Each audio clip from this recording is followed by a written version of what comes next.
Hello and welcome to another exciting episode of the Full Spectrum D&D podcast. My name is Trey. I am Rundgren. We've got some more monsters to talk about tonight. Yeah. So last week we finished the L's. Yeah. And unfortunately Leopardon was not in there. One of Right. these days, Leopardon from Spider-Man will be added D&D, I believe. But we're in the M's, Yes. and we talked about the martial arts adept to Right. We cap started things the off. M's. Right. Yeah. Okay. We start today's episode with a really cool monster that unfortunately I am going to spend a little bit of time giving you background on for it to make sense because it's brand new. Okay. It is a Marut. Marut. It is from the Hall of Concordance in the city of Sigil. Primus made it. It has begun.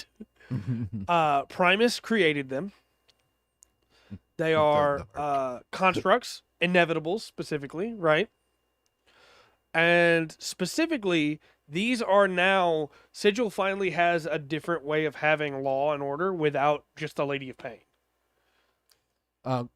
Okay. So these are the embassy of pure law in Sigil for the Hall of Concordance. So in the Hall, parties who agree to a mutual terms or contract pay the requisite gold, and a mechanical engine known as the Kolyarut then chisels that contract onto the sheet of gold that is melted down from the gold they brought in to pay for it. And that sheet of gold is then placed in the chest of the Marut. From that moment, until the contract is fulfilled, the Marut is bound to enforce its terms and to punish any party who breaks them. It resorts to lethal force only if a contract calls for it, if the contract is fully broken, or if it's attacked. Okay. It cares nothing for the spirit of the agreement, only the letter. Mm-hmm. And it enforces what is written, not what is meant or supposed to be understood. So, these things are cool. So imagine a Modron, right? Yeah. And then it's in a mech suit. So it's already a robot, but now it's in a mech suit, and it's got a huge spike on its head with little spikes next to it. Okay. And it's got tiny little Modron wings on its shoulders and its feet. But then it has like full-scale gauntleted hands with claws on them. Mm-hmm. This thing is really cool looking. I encourage those that are listening or watching to Google it because the Marut is so cool. AC 22.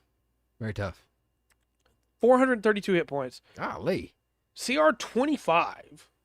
Okay. You should not be fighting these more normally, right? Right. Speed of 40. Yeah. Fly of 30. Hover. Now, because they're construct, thunder, bludgeoning, piercing, slashing from non-magicals, completely resistant to that. Yeah. It's immune to poison, of course. It can't be charmed, frightened, paralyzed, poisoned, or knocked unconscious. It has a passive perception of 20 and a dark vision of 60. And it Golly. knows all languages, but barely speaks. Or rarely speaks. I'm sorry. Rarely speaks. A Marut, a few words. Yeah. So it has indomitable form, because it's a construct. It's immune to any spell or effect that would alter its form. Mm-hmm. It has 3 legendary resistances a day. It has magic resistance, so it has advantage on saving throws against spells and magical effects. Just a metal devil with a contract. Yeah, sort of. But it's not a contract as in it's trying to get one over on you, like a devil would be. Yeah. It is, hey, the terms of the contract are set. It's the monkey's paw, right? You got what you asked for. Right. It's a letter. It's the letter of the law. Mhm. Because you said, as you said earlier. Yeah, can it's see RoboCop. Yeah. RoboCop shows up, and unless he fights against his programming, he's not going to be kind to you. Yeah. He's going to do what he has to do. Yeah. Sure. It also has an unusual nature, so it doesn't require air, food, drink, or sleep, of course. It has multi-attack for 2 unerring slams. The unerring slam is an automatic hit, Oh wow. which I think is the first time I've seen that. Well, it fits the name then. Yeah. It's not a plus 15. It's an automatic hit. It will hit you with this. Reach 5 foot, single target, 60 force damage. Wow. And the target is pushed up to 5 feet away from the Marut if it is huge or smaller. Goodness. It just gets to do 2 of these every turn. That is 60 flat damage guaranteed per creature it hits for 2 times. So at least 120 damage rolled out every turn. Oh man. You are not supposed to fight this. No. I think if it was a battle situation though, I would roll for the hit for a crit and a fail. One is gonna fail, it's gonna miss. Yeah. And it's gonna be bizarre. Right. It's gonna have bizarre circumstances that it missed. Right. It's going to warp reality almost. But it just how it ended at the 20. Yeah. That it hits really well. Right. I agree. It also has Blazing Edict, which recharges on a 5 or 6. Now, it can't use that and a multi-tag. It's just that or the 2 slams. Blazing Edict is arcane energy emanates from the Marut's chest in a 60-foot cube. Every creature in that area takes 45 radiant damage. Each creature that takes any of this damage must succeed on a DC 20 Wisdom save or be stunned till the end of the Marut's next turn.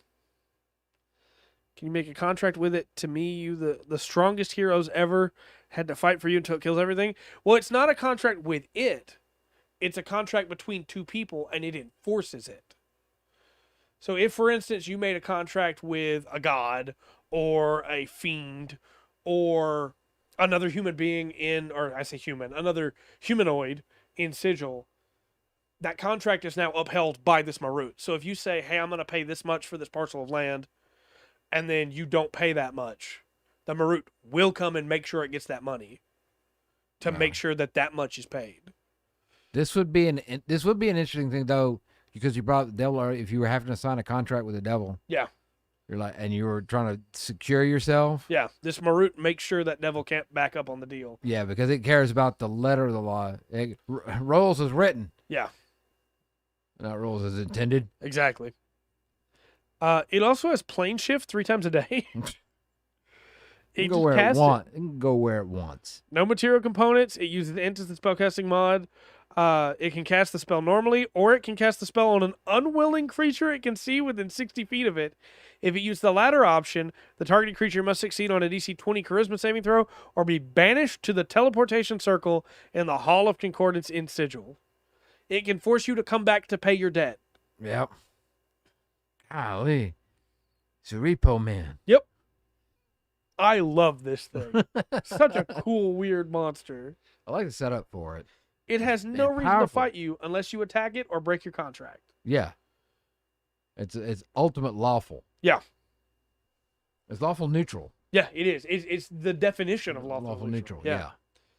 But if you break your contract, it will mess you up. Yeah. Contract with the devil to make me the strongest thing, make the Marut enforce it. Yeah. You'd have to be stronger than Marut. Yeah, if that was the terms of the contract and the devil had the power to do it, then yeah. Yeah. For sure.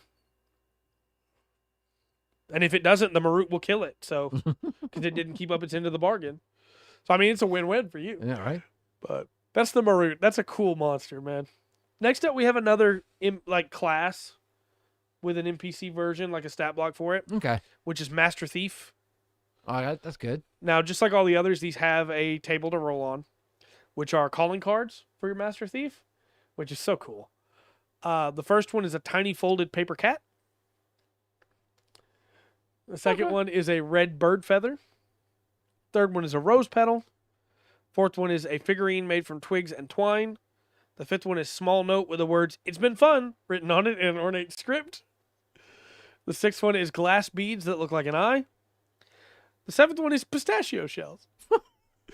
The eighth one is 2 playing cards balanced against each other, resembling a tent. The ninth one is worthless coins with a bite mark in them. Okay. And the 10th one is chalk or charcoal sketch of a domino mask. Be stronger than that same devil? Yeah. Yeah, it's a win-win. So, I like that little list. Yeah. You got a quest right there. Yeah, you do. It's good flavor. You got a session right there. You know, somebody broke in and stole stuff, and there's pistachio shells on the ground. How strange. With a trap set up, they threw centipedes at you. Yep. So this is just CR5, right? Yeah. It's a rogue. Yeah. AC 16, hit points 84, speed 30. It has evasion. If it's subjected to an effect that allows it to make a dex save, take only half damage. It instead takes no damage if it succeeds on the saving throw, and only half if it fails, provided it isn't incapacitated.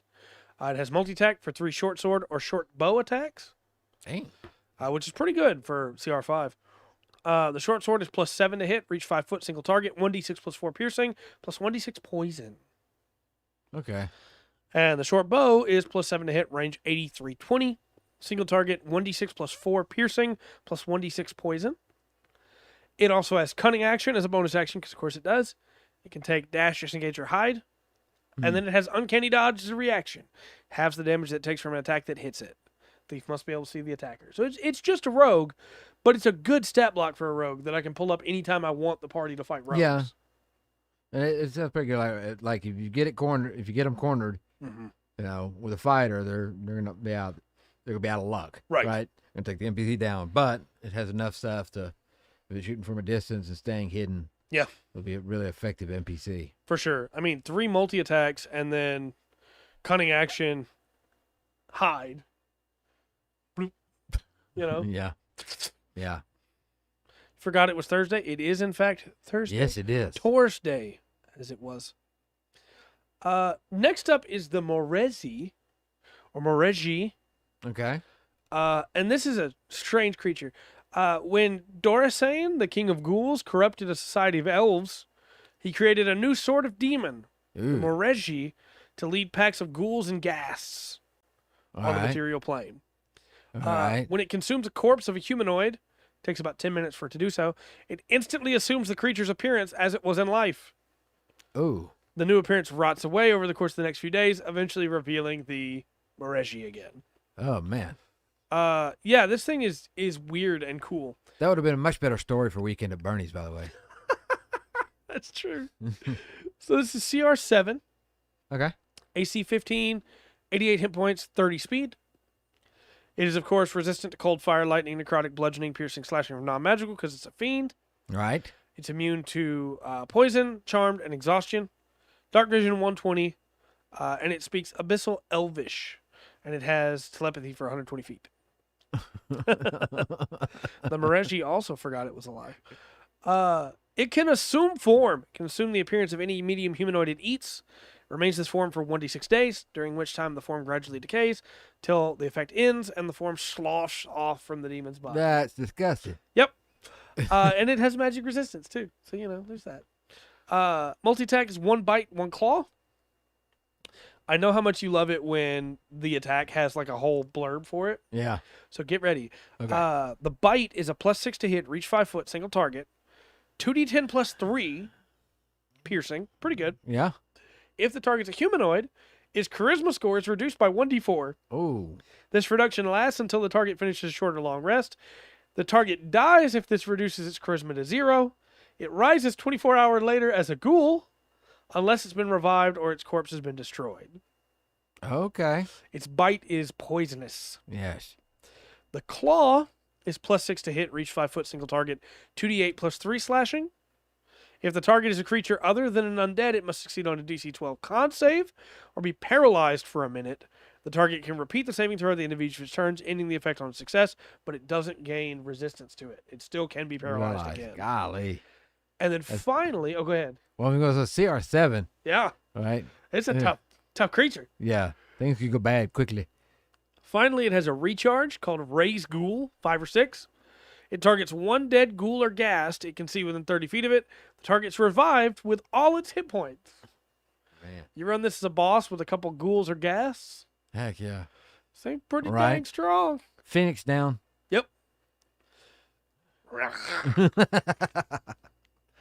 Yeah, I love the poison effects. I think that's really cool. I like it. That's a good, we're getting close to Halloween. That's a good monster for Halloween. Yeah.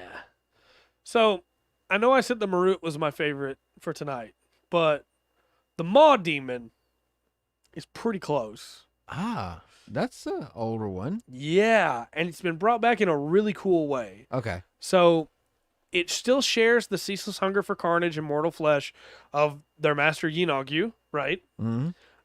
But after they rest for 8 hours, anything devoured by it is instantly transported directly into the Lords of Savagery's gullet. So now they eat for Yinagyu. They're literally the mouths of Yinagyu now, which is such a cool way to change them. I love this. There's an X-Men called Maggot. Yeah. He had two things. That's what he had. He had 2 maggots in his chest that he'd send out, or his stomach that he'd send out, and they would eat. Yep. And come back. That's interesting. So now, obviously, these things will eat anything, right? Yeah. But there's a little table here for after you kill them for their stomach contents. Oh. The first one is an intact wineskin with wine still in it. Nice. Yeah. Very nice. Dare your party to drink it. Right. The second is an iron skillet. The third is remnants of a silk banner embroidered with a moon and stars motif. Okay. That's evocative right there. Yeah. The fourth one is a corroded gauntlet with a skeletal hand in it. Fair. Yeah. The fifth one is assorted keys. The sixth one is an old leather boot. These are just sharks, really. Yeah. The seventh one is a beehive. I would love for it to still have bees in it. Yes. And the eighth one is a set of humanoid teeth. Yes. So a Of whole course you can campaign.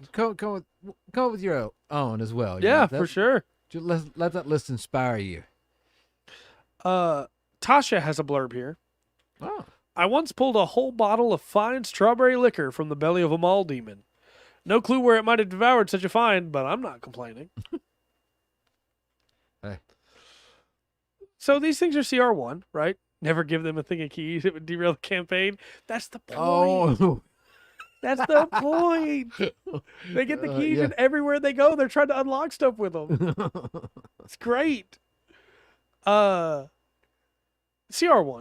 Okay. Weak little creature, right? But it's so wonderful. It's got 3 eyes and like 2 arms and like 4 legs. I guess 3 arms. 2 eyes and then a set of teeth in between, and then another eye down. Yeah. The 3 arms are spread out. AC of 13, 33 hit points, speed 30. Of course, it's resistant to cold, fire, lightning because it's a fiend. It's immune to poison, charm, frightened. Its bite is a +4. Reach 5 foot, single target, 2d8 plus 2 piercing. Pretty basic, you know? Yeah. And then on a recharge, it can disgorge. Recharge on a 6. The demon maw vomits in a 15-foot cube. Sorry. Each creature in that area must succeed on a DC 11 dex saving throw or take 2d10 acid damage and fall Nasty. prone in the spew. That's gross. Run these with some gnolls because they work for Yinagu. And you get a pretty nice little encounter. Yeah. Key, we've had like 3 extra sessions. Yeah. Yeah. And the party never knows that key that they originally got was supposed to open a door in the town they left 4 towns ago. But now it's opening a door in the big bad evil guy's castle because they've been hyping it up all campaign. Can't just be for nothing, man. So yeah, that's the Maw Demon. It's just a nice little creature, you know? Yeah. Evocative and cool.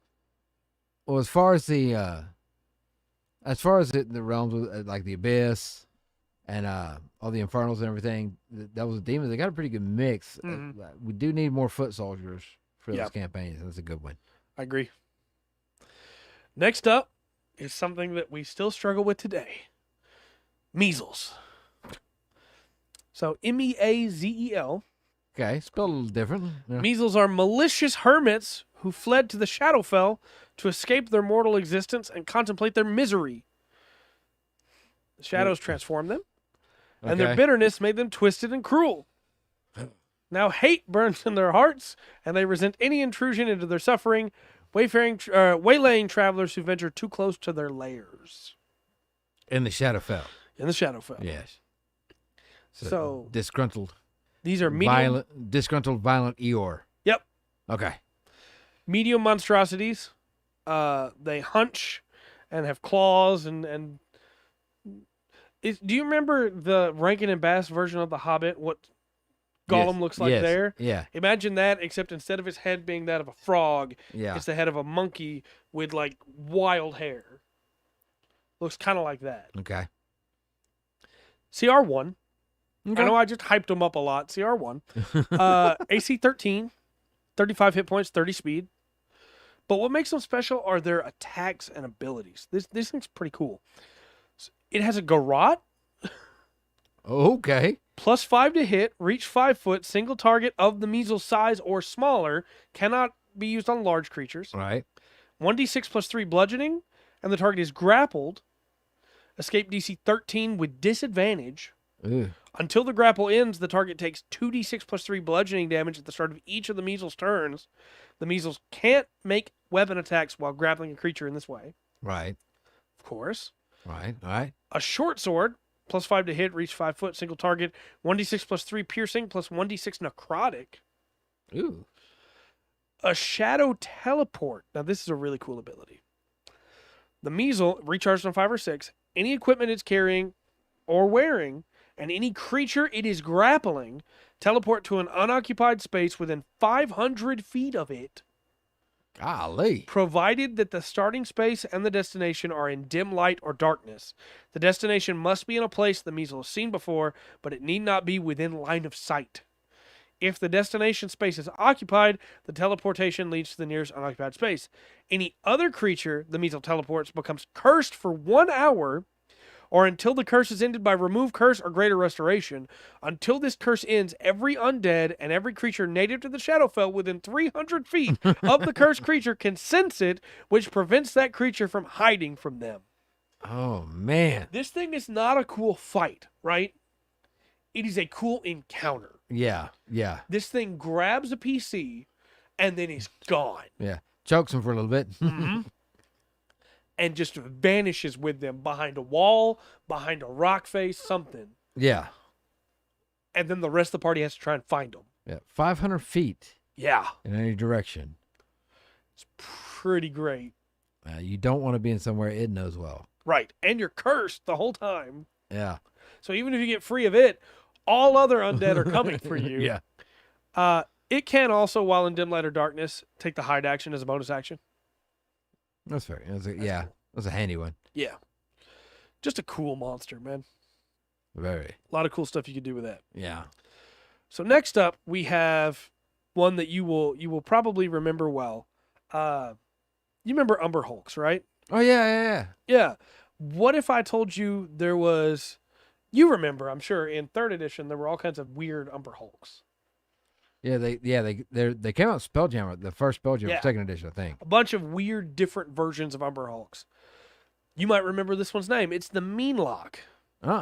It's Fey Umber Hulk, basically. Oh, But they're small instead of big. okay. So these are Fey that invoke terror and seek to destroy all that is good, innocent, and beautiful. They have the heads and claws of crustaceans, and they live in forests. They're spawned by fear. Yeah.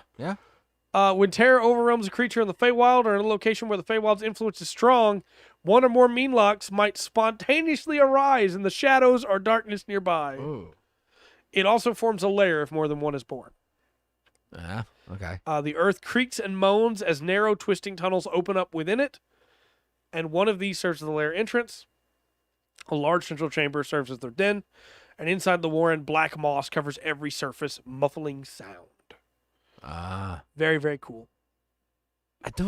I like the creature. I don't like that it's an Umber Hulk. Yeah. If that makes sense. I'll show you the picture because it does just look like an Umber Hulk, but very tiny. Yeah. But that's for anybody that's never seen one. Look up Meanlock or Umber Hulk because it's just that. But It's a bug. If you have 4 of them, they can create a telepathic torment. Oh, that sounds pleasant. Where they can all torment one incapacitated creature. I can go through that daily for free. I don't know what the problem is. Right? All right. They fill that creature's mind with disturbing sounds and dreadful imagery. Yeah, that sounds about right. So it's pretty great. They're only CR2, but it's because you're meant to run them in groups, right? Well, yeah, but that last CR1 creature. Right. Yeah, that's true. That's true. AC 15 for CR2. Okay. 31 hit points and 30 speed. Immune to frightened. Dark vision to 120. Telepathy to 120. Has fear aura. Any beast or humanoid that starts a turn within 10 feet of the Moonlock. Retake. Wow. All right. Okay. 10 feet of the Meanlock must succeed on a DC 11 Wisdom save or be frightened until the start of the creature's next turn. These are small creatures, but when you see them, you're filled with dread. Yeah. They're also sensitive to light, of course. They have light sensitivity. While in bright light, they have disadvantage on attack rolls as well as perception checks. Oh, it's ad time. Got an ad. It's an opportunity to catch a breath. All right. Good. Get situated. Get ready. For you people on YouTube, I know that we're burning through these, but it's because there's a lot of M's, and I'd like to cover M tonight if at all possible. And we are halfway done, so we're making good time. Very good. But all right. Yeah, these things are spooky. Yeah, I like them as a creature. I think I'm a little biased because in my brain, Umber Hulk is a certain thing that was in Spelljammer that had its own mystery about it. But yeah, still a good creature. Yeah, I think we haven't seen a lot of the Umber Hulk variants come back since 3. So this is a cool way to bring it back, I think, with making it different. Yeah. It's not just, hey, here's the psychic Umber Hulk that it used to be. All right. Now it's its own creature. We're back. Okay. So it also has a claw attack, +4 to hit, reach 5 foot, single target, 2d4 +2 slashing, and the target must succeed on a DC 11 con save or be paralyzed for a minute.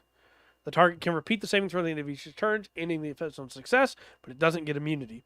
That's a good con save at that CR. Mm-hmm. I agree. Because then it's going to be rare that it happens, Right, but when it happens. Yeah.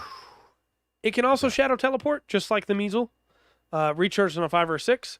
Teleports to an unoccupied space within 30 feet of it, provided that both the space it's teleporting from and the destination are in dim light or darkness. Destination need not be within line of sight. And I want to mention the Telepathic Torment, which is special to it. Yeah. Because I said up to 4 can do it, right, together. That is not in the stat block, which is interesting to me. It's a blurb above the stat block. But basically, once they do that on a incapacitated creature, that creature remains incapacitated for an hour, must make a wisdom saving throw, taking 3d6 psychic damage on a failed one or half as much on a successful one. The save is 10 plus the number of meanlocks participating in the torment, up to 4. Considering only those that remain within sight of the victim for the entire hour and aren't incapacitated during it. It can be repeated. They can just do it again if that person becomes incapacitated. Yeah. And a humanoid that drops to 0 hit points as rolls with the damage instantly transforms into a meanlock at full health under the DM's control. Oh, wow. Only a wish spell or divine intervention can restore a creature transformed this way. Pretty strong. Yeah. Bless you. Thank you. I could feel that coming. But that's the meanlock. That's a nifty creature. I think that should still be in. Thank you. I think that should still be in the stat block. I don't like that it's a separate blurb. Yeah. But it is cool. It is. Next up is the Maragon. Okay. It's a fiend. Yeah. A little soldier man with a mask. Okay. These are the souls of fallen soldiers, mercenaries, and bodyguards who served evil without reservation. They are now continuing to serve evil forever in the 9 hells as Maragons. There you go. They have no individuality and hence have no need for faces, so they wear masks. Because why would they be individual anymore? Right. They have unshakable loyalty to the dark forces they serve, and so they're the backbone of many devils' protective retinues. They also have no concept of fear. They don't care how dangerous the task is. They don't fall back from it at all. Unless ordered to, they will never retreat from a fight. CR4. Yeah. Good low-level infantry monster, right? Right. AC 16, hit points 45, speed of 30. Because it's a fiend, it's resistant to cold, bludgeoning, piercing, slashing from non-magical that aren't silvered. It's immune to fire and poison. It can't be frightened. It understands Infernal, but it can't speak. Telepathy for 120 feet. Okay. You can't talk to this thing. This thing will fight you, and it will not hold back. It has Devil's Sight. Magical darkness doesn't impede its vision, its dark vision. Yeah. And it has magic resistance. Multi-tech for 3 halberd attacks. And I would say for flavor, if you wanted to, if you have a bunch of these, maybe they can have different weapons, but they're also not supposed to be individual, so a halberd works in that regard. Yeah. +6 to hit, reach 10 foot, single target, 1d10 +4 slashing. Solid. Yeah. They also have a heavy crossbow. +4 to hit, range 100, 400. 1d10 +2 piercing. Okay. It's pretty solid, and they get to do 3 of those a turn. Yeah. And then they have a reaction called Loyal Bodyguard.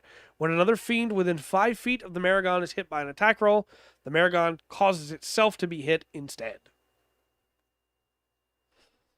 I like it. It's a good. If you face it with a party of 4 at 4th level, I think you have a tough fight. Yeah. To a boss there, but it fits as also you're now, much higher level going against a fiend. Right. As Here's its backup. Yeah, yeah. I agree. I like it. It's got two. I can feel the two different roles it takes. I also like that, as you said earlier, we're getting some more low CR minion kind of enemies. Yeah. Next up is the Marinoloth. Now, this is another big fiend. Interestingly, it's only CR3, but it has lair actions. That's okay. So these are specifically the grim captains of the fairies on the river Styx. Okay. So this is your Karen. This is your Charon, right? Yeah. Your Charon, depending on your point of origin. They navigate safely through the worst storms and always stay on course. About how many of those little ones would you suggest for a party of 4 to come against? Depends on level. The one we talked about before? Yeah. Yeah, it one for a party for four fourth levels. Yeah. 1. Yeah. They would fight 1. But once they're at 7 or 8th level, yeah, maybe even 6th level, I'd say they could fight 2 or 3. 6 would be a good fight. Yeah, that's for 2 of them. Yeah, and then by the time you get to 9th level, you should be fighting 3 to 4 of those things. Yeah. The damage that party's putting out at that point. And it's what it is how many attacks it gets. Yeah. So. Because the more of them you add is 3 more each time, Yeah.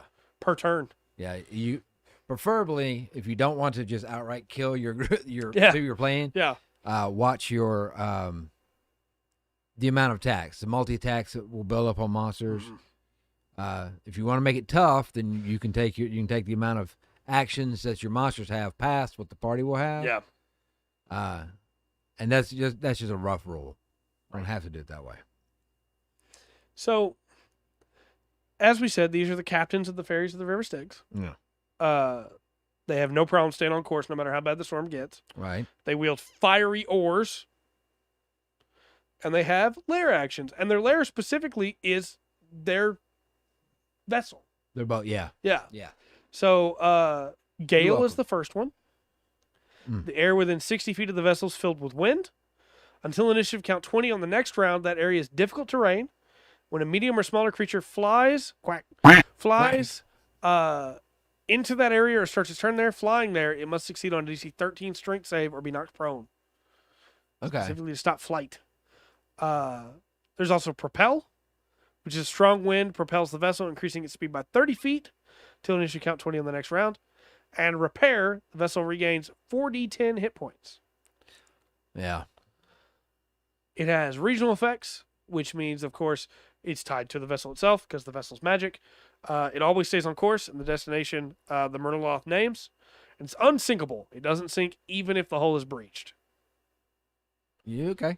So if the Marinoloth dies, those effects fade over the course of 1d6 hours. Okay. But while it's still alive, you cannot sink that boat. This is a CR3 creature, like I said. Yeah, it doesn't. It's got cool stuff it can do. It doesn't feel like I would send a group to fight this. Fight this creature. Yeah. But to bargain with it, they work with it. Yeah, I agree. I think this is a cool creature to have them work with. So AC 13, hit points 40, speed 30, swim 40. Yeah. It can fight. You don't want to fight against it, right? You're going to kill it pretty quick. Yeah. It has resistance to cold, fire, lightning, bludgeoning, piercing, slashing from non-magical. Oh, so sorry. It is immune to acid and poison, and it can't be poisoned, of course. It speaks Abyssal and Infernal with telepathy of 60 feet. I'm going to sneeze again, too. I feel it. Also, it has 17 intelligence. Ah, okay. Right. Yeah. I'm allergic to its name, Marinoloth. Which means this is a well more than sentient. This is a smart creature. Yeah, yeah. You can communicate with this thing. Yeah. And it has skills to match that. Magic resistance, of course. Multi-attack is 1 ore and uses Fear Gaze. Okay. The ore is the flaming ore, plus 5 to hit, reach 5 foot, single target. 2d4 plus 3 fire. Not bad. Yeah. And Fear Gaze, it targets one creature it can see within 60 feet of it. That target must succeed on a DC 13 Wisdom saving throw or become frightened of the Marinoloth for 1 minute. The frightened target can repeat the throw at the end of each of its turns. No immunity. That's interesting. Then it has spellcasting. Cast one of the following spells. Int as the mod, spell save DC 13. At will, Charm Person, Darkness, Detect Magic, Dispel Magic, and Gust of Wind. Okay. And 3 times a day, Control Water. All right. And as a bonus action, it can teleport 60 feet. With the boat. With the boat. It's my boat. It's a cool little thing, you know? It's more for RP, I think, than battle, but... Yeah. I think they, if you're in a fight with one of these things, I think something's gone wrong. Yeah. But if you get attacked while you're riding with it, it has stats that the DM can use to have it help you. Right. Next up is a really interesting creature. It is an aberration. It's a large aberration called a Mind Witness. If a beholder is stunned and brought to the brine pool of an elder brain, the beholder can be converted into a Mind Witness. It alters some of its stuff, transforms 4 of its eye stalks into tentacles. Okay. And then it's psychically imprinted with devotion to the elder brain and submission to Illithid commands. Wow. Its primary function is to improve telepathic communication in the Mind Flayer colony. But a creature in telepathic communication with a Mind Witness can converse through it to as many as 7 other creatures the Mind Witness can see, rapidly disseminating commands and other information. Okay. If separated from them, it will seek out its Illithid masters or another telepathic creature to tell it what to do. They have been known to work with flumps before, or demons, shifting their worldview and alignment to match those of their new masters. Okay. This is a really cool creature. CR5, a flump. Flump. FLUMPH? Yep. Yes. They're in the monster manual. They're pretty cool. CR5, AC 15, hit points, that's right. Yes. Hit points 75, 0 walking, of course, 20-foot fly hover. It can't be knocked prone. Yeah. It is a telepathic hub. When it receives a telepathic message, it can telepathically share that message with up to 7 other creatures within 600 feet of it that it can see. That's a weird thing to put together. Yep. 600 feet, but he's got to be able to see it. Yep. All right. All right. It has multi-attack. It makes 1 bite and 1 tentacles attack, or it uses eye ray 3 times. Oh, okay. The bite is +5 to hit, reach 5 foot, single target, 4d6 + 2, piercing. The tentacle is +5 to hit, reach 10 foot, single target, 4d8 + 2 psychic, and if it's large or smaller, it's grappled. The escape DC is 13. Okay. And it must succeed on a DC 13 int save or be restrained till the grapple ends. Now, the eye ray, of course, you roll on a table, a d6. The first one is Aversion Ray. Okay. 120 feet is the range for that, by the way. Okay. Aversion Ray, the target creature must make a DC 13 Charisma saving throw. On a failed save, it has disadvantage on attack rolls for a minute. It can repeat the saving throw in each of its turns, ending the effect on success. The second one is a Fear Ray, a DC 13 Wisdom save, or be frightened for a minute. It can attempt to save again. Psychic Ray, DC 13 int save, or take 68 psychic damage. Ooh. That's a lot at CR5. Yeah, it is.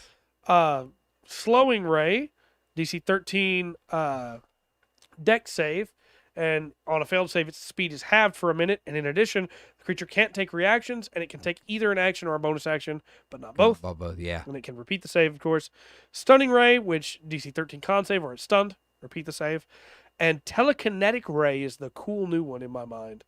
If the target is a creature, it must make a DC 13 strength save. On a failed save, the Mind Witness moves it up to 30 feet in any direction, and it's restrained by the Ray's telekinetic grip until the start of the Mind Witness' next turn, or until the Mind Witness is incapacitated.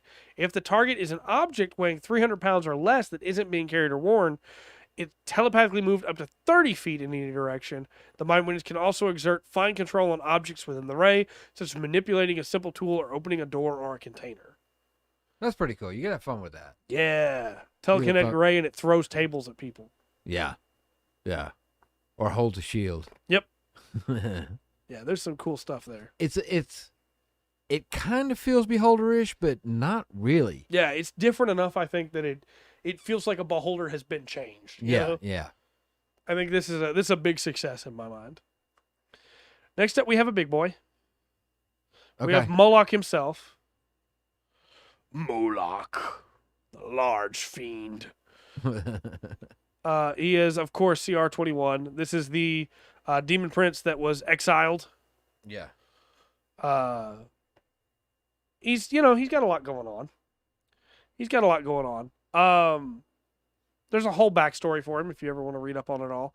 But CR21, AC 19, hit points 253, speed of 30 foot. For using him as a DM for a monster, this is not somebody that I would say would have a bunch of cultists. Yeah. There is a cultist ability in here, but realistically, there is not a cultist ability for Moloch. Because again, why would he have them? He just rampages across all of the realms, trying to get his permission back to the hells. Yeah. But you can sometimes find him in Sigil, though. So, I mean, if you just need a hook, there you go. But I think he's a lot more interesting as hey, is that Moloch? Yeah. And he can just, and he does have a backstory that's given out in this book quite a bit. But just the stat block alone, it's probably going to end up being a good just model of destruction. Right. AC 19, 253 hit points, Yeah. 30 foot speed. He is, of course, resistant to cold, bludgeoning, piercing, slashing, non-magical and silvered. He's immune to fire and poison, and he can't be charmed, exhausted, frightened, or poisoned. 3 legendary resistance. He's got magic resistant. He's got regeneration. He regains 20 hit points at the start of his turn. If he takes radiant damage, he doesn't get that. If he dies, if he drops to 0 but hasn't taken radiant damage, he regenerates. If he drops to 0 and has, he doesn't. Yeah. Multi-attack is 1 bite, 1 claw, and 1 mini-tailed whip attack. The bite is a plus 15 to hit, reach 5 foot, single target, 48 plus 8 fire. The claw is a 15 to hit, reach 10 foot, single target, 2d8 plus 8 force. You may say those are kind of low numbers, but we're about to get there. Yeah. The mini-tailed whip is plus 15 to hit, reach 30 foot, single target, 2d4 plus 8 lightning, plus 2d10 thunder, and if it's a creature, it must succeed on a DC 24 strength save or be pulled up to 30 feet in a straight line towards Moloch. Okay. Then he's got a recharge on a 5 or 6 called Breath of Despair. He exhales in a 30-foot cube. Each creature in that area must succeed on a DC 21 wisdom save or take 5d10 psychic damage, drop whatever it is holding, and become frightened of Moloch for 1 minute. While frightened in this way, a creature must take the dash action and move away from Moloch by the safest available route. Not just move away, but must dash. Yeah. Unless there's nowhere to move, in which case it needn't take the dash action. If a creature ends its turn in a location where it doesn't have line of sight to Moloch, it can repeat the saving throw, ending the attack effect on itself on a success. Yeah. But if it can still see him, it cannot try to save again Okay. until it can't see him anymore. Expect your players to try and go like, well, there's a tree here now. Yeah. I'm behind a tree. Yeah, you can still see him. He's large. Yeah. Then it has spellcasting. Of course. Charisma is the mod, which is a plus 6. And its spell save DC is 21. At will, it can cast Alter Self, change itself to medium if it wants to. Confusion, Detect Magic, Fly, Major Image, Stinging Cloud, Suggestion, and Wall of Fire. And that's it. It doesn't have any spell slots. It's just all the at-wills. Yeah. It can also teleport, of course, 120 feet. And it has legendary actions. It can spend 1 to make a bite, claw, or mini-tailed whip attack. It can spend 1 to teleport, or it can spend 2 to cast one of its spells. Okay. It's not doing a lot of individual damage all at once, but this thing's going to be around for a couple rounds. Right. Its AC is high. Yeah. It's going to be swinging. It's going to be hurting. Yeah. Well, you get the right situation when you have Wall of Fire. Mm-hmm. And you got set up, and you can teleport either way or pull somebody into it. Yep. You know, it's a little strategic setup, but it's got a pretty good a pretty good fight. Yeah, and it's gonna be a pretty regenerating good too fight. every turn. Yeah. So You know, that Breath of Despair making you drop your weapons is a big thing. Yeah, because honestly, if we're running a campaign and this is one of the things at this level, we've been going for a long time. Yeah.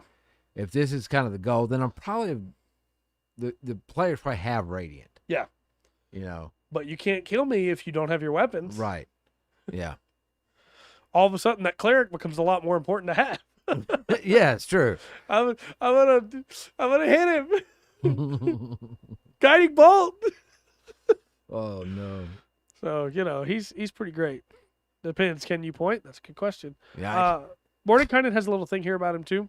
Okay. It says Moloch obsesses over the power he lost rather than thinking of the power he could gain elsewhere in the planes.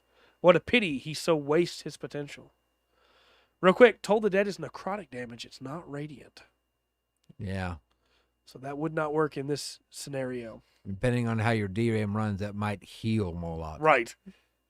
So just keep that in mind. So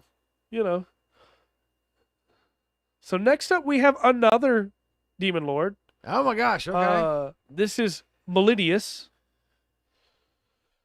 I guess he's not technically a Demon Lord, but he's got the stat block of 1. Oh.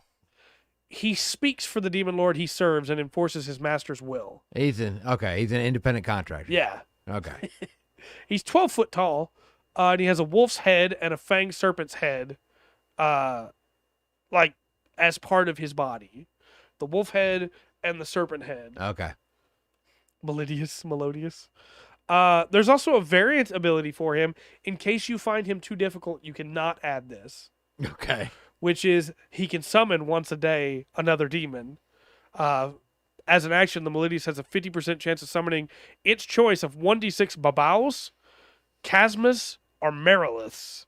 Yeah. They appear in unoccupied space within 60 feet of the Malidius, acts as an ally, and can't summon other demons, even if they have the ability normally to do so. Okay. They remain for a minute or until the Malidius dies. Moloch's stat block is tough.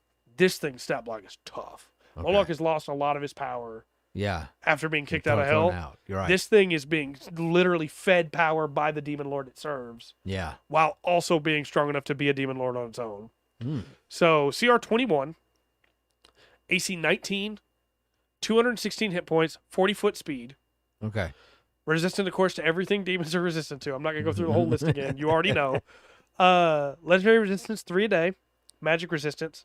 Multi-attack is 1 demonic weapon, 1 snake bite, and 1 wolf bite. Okay. Yeah. Okay. The demonic weapon is a plus 16 to hit, reach 15 foot, 4d12 plus 9 force. And if the target has at least 1 head and the Malidius rolled a 20 on the attack roll, the target is decapitated and dies if it can't survive without that head. That's pretty rough. A target is immune to this effect if it takes none of the damage, has legendary actions, or is huge or larger. Okay. Such a creature takes an extra 68 force damage from the hit. So it can't be decapitated if it has legendary resistances, if it doesn't take any damage for whatever reason, if they're able to negate the damage, or if it's huge or larger. That's the only way that it doesn't get decapitated, if you roll a 20 on that. Dang. That is so cool to me. Yeah. Because, yes, this is a tough fight, but in this instance, hey, he crit. He decapitates you. Yeah, you're dead. Unless you have a reaction that makes it where you take no damage, or somebody else has a reaction that can make it take no damage, you're dead. Yeah, it's basically Vorpal. Yeah. Yeah. Yeah. Let's go on with it. One of us is going to crit. Let's see who happens first. Can you imagine? I can just imagine the situation where a wizard cast Enlarge on the barbarian. Yeah. Right before this happened, and you crit, and the players have no idea that they almost got decapitated. And after the fight, you say, "Hey, just so you know, the only reason he's still alive is because he was large." Yeah. Because this thing crit and has the ability to decapitate on a crit. Well, when you roll 68 for damage because it didn't decapitate, they're probably going to figure something out. Yeah, that's true. That's true. Extra 68. And that's just the demonic weapon. Snake Bite's next. Plus 16 to hit, reach 15 foot, single target, 2d6 plus 9 poison, and the target must succeed on a DC 22 con save. That's pretty high. Or its hit point maximum is reduced by an amount equal to the damage taken. Ooh. The reduction lasts until the target finishes a long rest. The target transforms into a Menace if this reduces hit point minimum to 0 or maximum to 0, the transformation can only be ended by a wish spell. I don't know. Maybe the weapon doesn't go all the way through the neck. Just does a lot of damage. That's my assumption. If they're large, then it doesn't go all the way through. So it does extra damage. But Wolf Bite is plus 16 to hit, reach 10 foot, single target. Golly. 3d10 plus 9 necrotic. And that's the nicest of the 3 attacks, I think. Yeah. And that's still 3d10 plus 9 necrotic damage. It's the most straightforward of it. Yeah. For sure. Then he has spellcasting, because he basically has a Demon Lord stats. Yeah. Spell save DC 22. Charisma is his mod, and that's a plus 7. At will, dispel magic, polymorph, telekinesis, and teleport. 3 times a day, lightning bolt. Okay, just Yes. There you go. Yeah. Then he has legendary actions, of course. Single action is 1 demonic weapon or snake bite. Single action is move, and he can move without provoking opportunity attacks. I really like that's an option for him. And then the third one for 2 actions is cast a spell, and he gets to use a free spell casting. That'd be a tough fight. I love this guy. Yeah. He's great. That could get bad quickly. Yep. So, next up, we have Morkoth. These are voracious collectors from the beyond the plains. They float throughout the plains as a mobile island. Okay. This is a large aberration. They live in the astral plane normally, though they can float to other planes. Okay. And they come from, they're originally being a petrified body of a deity of greed and strife collided with a remnant of celestial matter imbued with life-giving magic, which released a storm of chaotic energy and sent countless islands spinning away into the void. Within some of them, bits of that petrified flesh came back to life as Morkoths. All they want to do is collect more stuff. They'll kill anything they have to get more stuff. They will allow visitors to bargain for something, or if someone, countless Irelands, if only. I mean, we already have 2. How many more Irelands we need? Actually, I'd rather just have 1. Can we go back to? No, okay. But basically, if you land on one of these islands, because it is a living island, it will allow a visitor to bargain for something, or someone, it is claimed, if the visitor offers the Morkoth something it desires more. However, it shows no mercy if they try to break the deal or steal from it. It knows every person and object in its collection. So, the island itself has the qualities of a dreamscape. It holds a jumble of objects and creatures that is collected. It may look natural or have natural illumination, but most of it is shrouded in twilight, and mist and shadow can appear without notice. It's warm and wet, and the Morkoth likes to keep its guests comfortable, but not happy. Okay. So this is a CR11 monster. It is a large aberration, as said. 17 AC. 165 hit points. 25-foot walk, 50-foot swim. Okay. Telepathy, 120 foot. This is a weird creature, man. It is both a squid and a bug, and its head is the island with the tentacles underneath, some of which are regular tentacles, some of which are snapping claws on tentacles. Okay. And the island itself is above the head. Okay. It's amphibious. It can breathe air and water. It has multi-attack, 2 bites and 1 tentacle, or 3 bites. Plus 6 to hit on the bite. Reach 5 foot, single target. 2d6 plus 2 slashing, plus 3d6 psychic. Very nice. I guess you had to get off the island first to fight him. That's the weird thing about this. Yeah. You had to climb down to fight his face. And then the tentacles are plus 6 to hit, reach 15 foot, single target, 3d8 plus 2 bludgeoning. And the target's grappled. Escape DC is 14. It's large or smaller. Until the grapple ends, it's restrained and takes 3d8 plus 2 bludgeoning damage at the start of each of its turns. And it can't use its tentacles on another target. Okay. It has hypnosis. It projects a 30-foot cone of magical energy. Each creature in that area must make a DC 17 wisdom save. On a failed save, the creature is charmed by the Morkoth for a minute. While charmed, the target tries to get as close to the Morkoth as possible, using an action to dash until it's within 5 feet of the Morkoth. A charmed target can repeat the saving throw at the end of each of its turns. If the creature saving throw is successful, or the effect ends for it, it has advantage on the saving throw for 24 hours.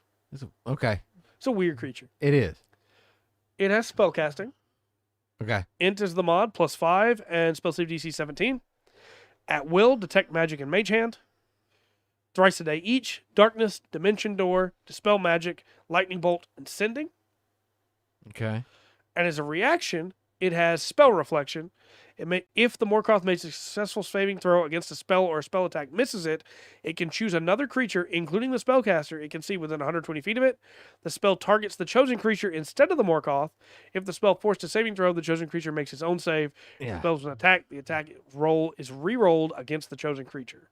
That's a cool ability. Out of all that, this is a weird creature to me. I don't know. I don't know how to fit it in or what I would do with it. But that is a cool ability. I like the idea of you're on this island and everything's cool. What's weird to me is that you fight the island not by attacking the island itself, but you have to get off and fight the face, you know? Yeah. Yeah. It's strange. It's different. Yeah. It's a strange thing. And of course, it has its own lair, which is itself. It has turtles. Right. So it has lair actions. It can cast a spell, darkness, spell magic, or misty step. It can hypnotize using hypnosis, as we talked about. And then the area around the island is alter water with a thought, no action required. The Morkoth can initiate a change of the water with its lair. It takes effect a minute later. Water can be breathable and clear as air, or it can be normal water, ranging clarity from murky to clear. It can locate creatures and objects. It's aware of any new arrivals, whether an object or a creature on its island or in its sanctum. Yeah. It has lost possessions. Each time a creature has been on the island for less than a year, finishes a short or long rest, it must make a DC 10 int save. On a failure, the creature has misplaced one possession chosen by the player if the creature is that player's character. The possession remains nearby but concealed for a short time, so it can be recovered with a successful DC 15 perception check. Okay. An object that's misplaced but not recovered ends up in the Morkoth's lair an hour later. So. Okay, that's interesting. Do some cool stuff with that. Yeah. Also, in the lair, you'll be able to notice that's your stuff immediately. Yeah, it'll be on display, right? Mm-hmm. Okay. And then finally, for its lair actions, supernatural or lair effects, supernatural lure. Entrances to the Morkoth's lair have an enchantment that the Morkoth can activate or suppress at any time while in its lair and not incapacitated. Any creature within 30 feet of such an entrance and able to see it must make a DC 15 Wisdom saving throw. On failed save, the creature feels an intense urge to use its movement on each of its turns to enter the lair and move towards the Morkoth's location. All over words tonight. It's a lot of words. It also doesn't realize it's heading towards a creature. So it's a cool thing. I think, again, the island part of it is way more fun than the encounter. Yeah, I like some of the abilities. Yeah. That go into it. And I guess, like, the weird part about it is the Morkoth is the island, but he's also a creature inside the island. Yeah. And so you can fight it in the island, or you can fight it as the island, but you can't fight the island itself. You know, it's weird. It's a weird decision. I like it. Well, it almost seems like an all-in-one adventure, right? Yeah. There's one creature for this adventure. The whole section is going to be strange. Yeah. Until you find the right entrance. Right. And then you kill it, and then you're done. Yeah. Then you get all its treasure. And it sinks, and everybody drowns. Yep. That's a whole campaign right there. There you go. There you go. We have one last M, which I think we should go ahead and just knock out here. Do it. Called the Mouth of Grilantor. Okay. Hill giants consume spoiled food and diseased carcasses with as much enthusiasm as children eating dessert, and rarely suffer for it, right? Yeah. But when one of their kind becomes incapable of keeping down food, that giant is seen among hill giant worshippers of the god Grolantor as the vessel of a message from the deity. The sickened giant's compatriots separate the giant from the rest of the community, often trapping them in a cage or tying them to a post. Ugh. A priest of Grolantor visits the famished, that's how words work. Look, I've been reading a lot, okay? Retake. The famished giant daily, trying to read portents in the puddles of bile that it retches up. If the sickness soon passes, they allow the hill giant to rejoin society. If not, it's instead starved to the point of desperation, so Grolantor's hunger can be given a mouth to the world. This is a CR6 creature. It's a weird thing, right? Yeah. I'm wondering how do I play that? I would play that into the ordning. Right. Because it's almost like it's If it's doing that, if the hill giant's doing that, or it's the ordning is going to be bypassed a little bit. Right. I agree. So I love this thing's stat block. Okay. Basic stuff first, right? CR6, AC 14, 105 hit points, speed of 50 foot. It's frightened. It's immune to frighten, sorry. It's also immune to confusion because it's already confused. It has the Mouth of Chaos ability. On each of its turns, the giant uses all its movement to move towards the nearest creature or whatever else it may perceive as food. Roll a d10 at the start of each of the giant's turns to determine its action for that turn. Interesting. On a 1 to a 3, the giant makes 3 fist attacks against one random creature within reach. If no creatures are within reach, the giant flies into a rage and gains advantage on all attack rolls until the end of its next turn. Okay. On a 4 to a 5, the giant makes 1 fist attack against each creature within reach. If no creatures are within reach, the giant makes 1 fist attack against itself. Hold on. To within each creature. Each within its reach. Okay. No limit to that. Yeah, you can surround it. Might not be the best idea. Right. On a 6 to a 7, the giant makes 1 bite attack against one random creature within reach. If no other creatures are within reach, its eyes glaze over and it's stunned until the start of its next turn. Okay. And then on an 8 to 10, the giant makes 1 bite attack and 2 fist attacks against one random creature within reach. If no creatures are within reach, the giant flies into a rage and gains advantage on all attack rounds till the end of its next turn. So it has multiple chances to get an advantage. Yes. This thing's going to do a lot of damage because the bite is a +8 to hit, reach 5 foot, single target, 3d6 plus 5 piercing, and the giant magically regains hit points equal to the damage dealt. That's tough. And the fist is +8 to hit, reach 10 foot, single target, 3d8 plus 5 bludgeoning. And it's just throwing those things out there. At CR6, this is a good boss. Yeah, it is. It may have a turn where it does nothing, and it may have a turn where it hits everyone. Right. We kind of going to have this for like, all right, you've been hired by hill giants because they know. Yeah. They want to suffer the wrath of killing it themselves. Right. I also love the idea of what if one of these is broken free? Yes. And now it's just rampaging through the hillside, eating anything it can. Yeah. Kind of a disturbing giant. Yeah. So that's our M's. Yay! Next week we'll be into the N's. And the N's, nowhere near as long. We have 1, 2, 3, 4, 5, 6, 7, 8 of those. Okay. And then we have 5 O's. So we might be able to get both of those next week. We'll see. Ooh, okay. But then after that, we start to really get down until we get to the S's. Like P's is 1. Yeah. Q is 1. R is 3. So we tackled the big one today. All right. But yeah, we're gonna make it. As we always do. What was your favorite monster from this group? I'm not sure. I still really like the Marut. Yeah, the one we started off with. Mm-hmm. I think it's very interesting. I like that. I do like some of the foot soldiers though. Yeah. That we the Maragon is very nice. Yeah. I also like the Maw Demon. That's really cool. Yeah. I think those I like some of those because they help fill out the quest, right? They help fill out the session. Yeah. You're going through. Then the Marinoloth and the Mind Witness were both really cool too. Yeah. Fight wise, I really like the Malidius. That decapitation is really cool. That's just a free vorpal. Yeah. And that's a snicker snack. That's a like something I'd almost I'd probably even let the players know. It's like, hey, so I don't know if how to probably do it in game. Yeah, like have it decapitate something. Yeah, like this could happen to you. Yeah. Even then, have it speak and say, "This is the fate that awaits you." Yeah. You know. Yeah. It's like, oh crud! I gotta avoid that weapon. That right. thing. Ooh. Yeah. This is a good set of monsters, I think. Just with the M's, I think you have a good range. Yeah. So. I think so. I mean, there's a big gap. Yeah. Right. Oh, yeah. In the end, right. But you get some good foot soldiers, so it'll be filling in that middle part. Mm-hmm. For probably about 8 to 15. Yeah, I think so. Okay. I'm gonna tease you with the monster for next week, like I do every week. Okay. We're starting the end, so we have the Nabasu is the start for next week, and this is a bat fiend. All right. So, and it prowls the multiverse in search of souls to devour. Yeah. All right. So, All right. look forward to that. All right. With all that said, though, we'll be back tomorrow as we build the Barbados 6th form, trying to finish that off. Yeah. And then Monday we'll be back with more chicken runs. Yes. With Mo Mondays with Lotro.